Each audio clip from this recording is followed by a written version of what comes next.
Hello, I'm Henrik. Nice to meet you. Nice Johan, to meet you. nice to meet you. How do you pronounce what we're going to do? Fierljeppen? Fierljeppen, and fier means far, and ljeppen, to leap, that's an English word, to jump with a stick over the water. So this is just made for Fierljeppen? Yes, special. About 30, 40 years ago, we jumped over the canal over there, Okay. and we had wooden sticks, but now we have carbon. Carbon. Kan jeg try? Og den veier ingenting. Gjør den ikke det? Men den er jo selvfølgelig veldig kort i forhold til hva de bruker, har jeg sett. The stick is maximum 30 meters, 25 centimeters. 30 meters. 30 meters. Not the one, we're not going to use No, those. you That's, start with 8 meters. 8 meters? Det er jo mye da. Just stick. That's okay. This looks extremely dangerous. No, No? no. Yes. It's same to step on the bicycle for me.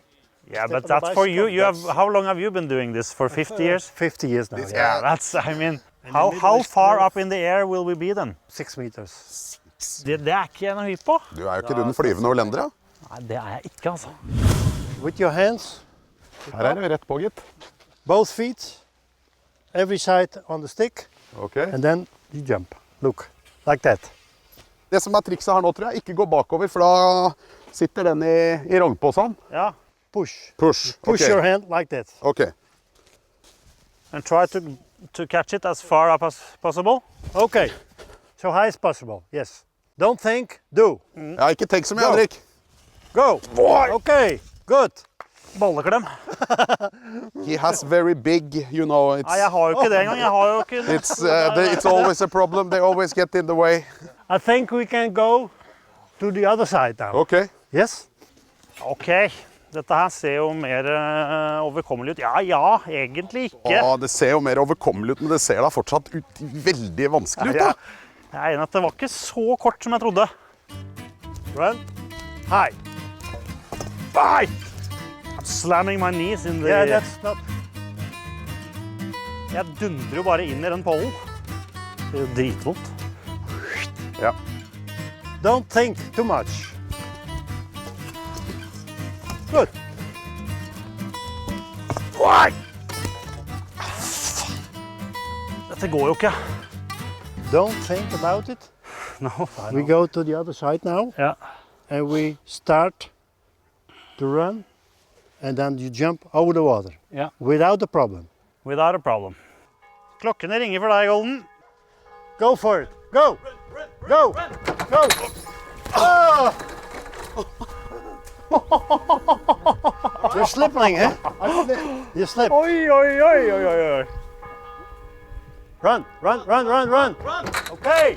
Good. Oi, oi, oi, jeg smalt den opp i balla, men jeg kom meg over 6 meter.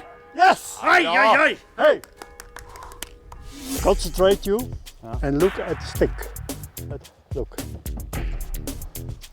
Look, now you have time. So you see, you have a lot of time to climb. 12 meters. You can do it. But, I mean, are we trained to do that? Yes. Relax. Yeah. Relax. Don't think, just do. You can do it. Come on. Don't wait too long. Come on. Run, run, run, run, run, run, run. Run. And between. Slipp. Okay, very good. Ok, vi kjører. Oh. Ah, come on. Run, run. Yes. Åh! Oh, yeah. Du brakk stanga.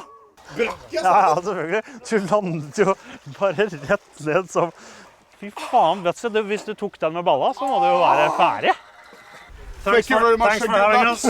We are so happy that we are finished with this thing. Okay. I go to the shower. Now shower. Thank you. Oh!